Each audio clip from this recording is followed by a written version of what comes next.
So looking at parallel alignment, creating a sense of heavy through the medial border of the foot. So it's almost as though the little toe side of the foot is lifting off the ground, but it's not. But the weight is coming down through that inside border. And then pressing as though you were stretching the mat, pushing the feet apart, but from the medial border. So it's almost like that down, push down through the center line and then pull apart. This creates a sense of torque and tension through the whole the leg hip system. And then if we do something like a simple squat, you're probably going to find it feels very stable, very supported.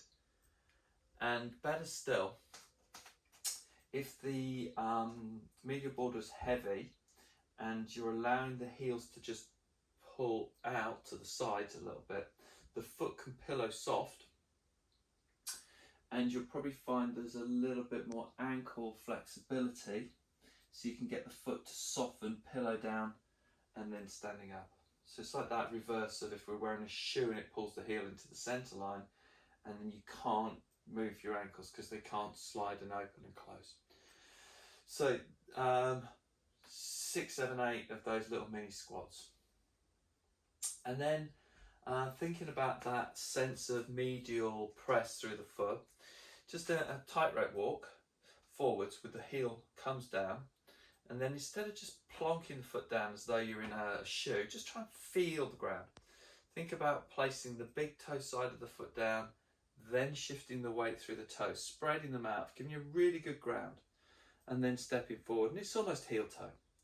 So we're stepping forward with the other foot, big toe goes down, feet spread and release, and one more. So kind of just taking the heel down, big toe pad, spread the feet, take the weight onto that line.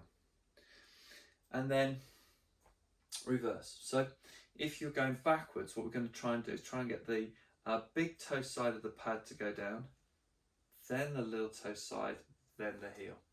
So you're kind of shifting through with the foot everting and then coming back up. And so we're really stretching through the ankle complex and allowing the bones of the foot to move more easily, and it's just trying to get some freedom and some space.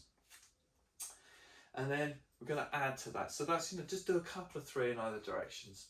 And then we're going to test some ankle flexibility by bringing the legs into as parallel as possible. So you don't really want any turnout on either foot, but if you're really parallel, it's really narrow, so it might feel unsteady. And rather than grabbing hold of a wall or using something to support you, you can just take the feet a little bit wider and just a tiny little bit of turnout to give you a third dimension. So the back leg is long, the weight is being evenly distributed front and back, and then the front knee bends. Now you're still pushing backwards with the back heel, keeping the ground through the foot, driving this knee over the midline of the front foot, and then coming back. It's just that simple.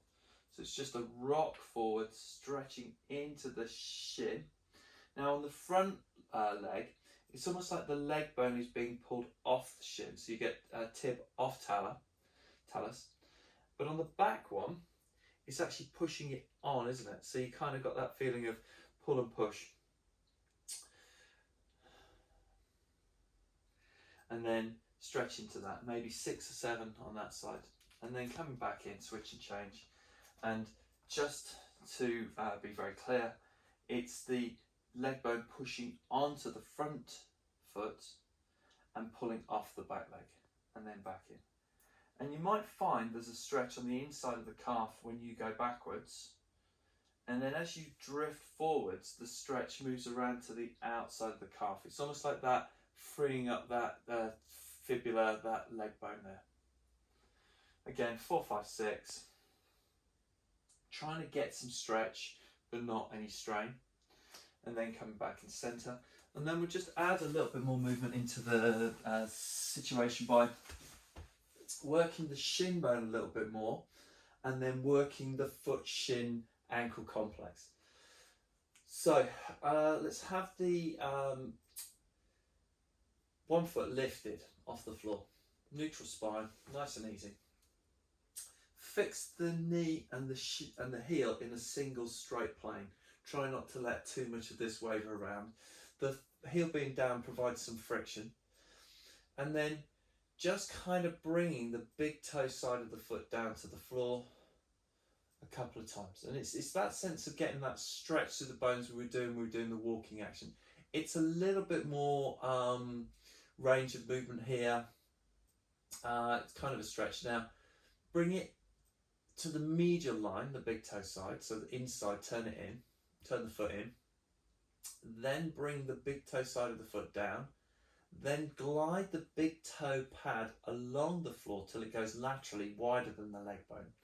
And then lift the foot up into the air and circle back around. So it's like a lateral push with the medial line. 2 or 3 of those in that direction. And then relax that foot, and we do the same on the other side. So we do that big toe press, inhale, exhale, as we're doing this. And then once we've worked out that shape of that foot bone shape, we turn the foot in, we rotate the foot out, keeping the big toe leading the way, or the foot everted. So it's like there's the medial line of the foot is pressed away, the lateral line is pulled up. 3 or 4 of those little circles. And then with care come back up to standing and just do a little recheck on that tightrope walk.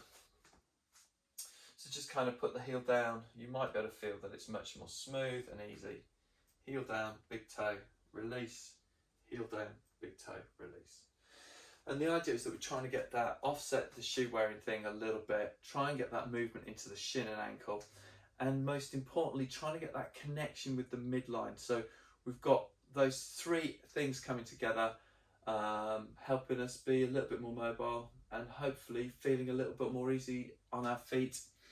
The one watch point is when you're bringing the heel down and then you push the big toe down.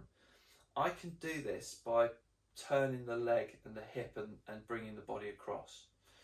So just be really mindful that as you push the big toe down, try and make that independent of the knee as much as possible. I mean, there's going to be reactive movement, but think about how it goes down, but the knee still faces over the midfoot position. And then as you step forwards, think about heel, big toe, not knee tracking across. So you're really working on keeping that sense of length through the legs. Back into center.